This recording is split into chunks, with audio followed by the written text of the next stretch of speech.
المدح مثل العود الأزرق ما يمد ولا يساق إلا على قرم علومه بالفعول موكده.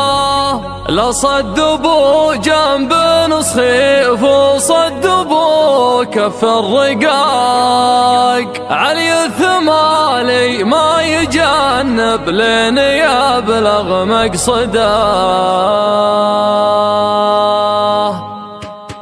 على الطريق اللي نهايته بداية انطلاق، ابدا الخيال يعيش جوه والقديم يجدده. اللون ياخذ راحتي وارتاح من ضيق الخلق، محتاج لي سجات عيد الراحة المستبعدة. ياخذني التفكير لابعد مرحلة وابعد نطاق، واعيش في غربة على الواقع ورحلة مجهدة. منها يمر البال في ضيقه وهم من ما يطاق، واميل للعزلة واشوف ان الظروف معقدة. اصعب من شعور الفراق الا شعور الاشتياق، هم من يطاول راعي الفرقة ونار موقدة. من يكثر التفكير في الدنيا ولهوات الفراق، يمكن يبين الحزن في عينه ويجفى مرقده. كافحت في الدنيا بعز وذقت شيء ما يذاق، ما مرت ظروف الليالي باردة ومبردة. بيني وبين العز واسلوب العرب عقد اتفاق، رصيدي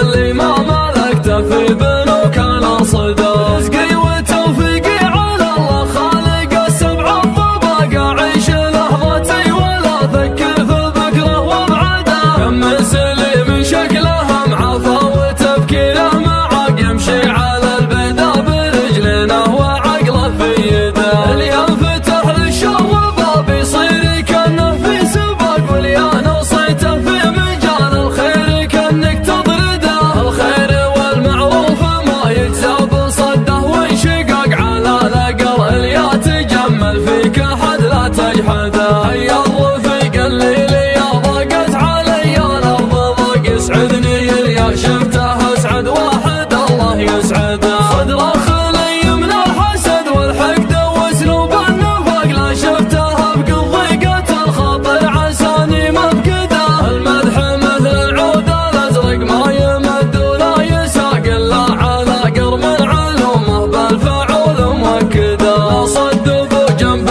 نصخيف وصدبوا كف رقاق، علي الثمالي ما يجنب لين يبلغ مقصده. اسمر معه للمرجله ما هو سريع الاحتراق، يوم الاسامي بعضها بالانقلاب مهدده. يكرم عن الهفات والزلات والهرجة دقاق، لها نراس تعب الاجيال قبله وابعده. يسعى لفعل الخير والمعروف والحق الحقاق، من يحتزم في المحزم المليان يبشر بسعده. يا علي بن عظه فعولك تشرح صدور الضيق، صبي من المسعود يقف كل ما حان وعده. انت المشرف في الوطن والدبلوماسي في العراق، وتبين في يوم يجف الدم وسط الورده. اخوك يوسف ما ضرب الهينه ولا ثهاق، هو مزندك في حزة الشدات وانت مزنده. عزوة ثمال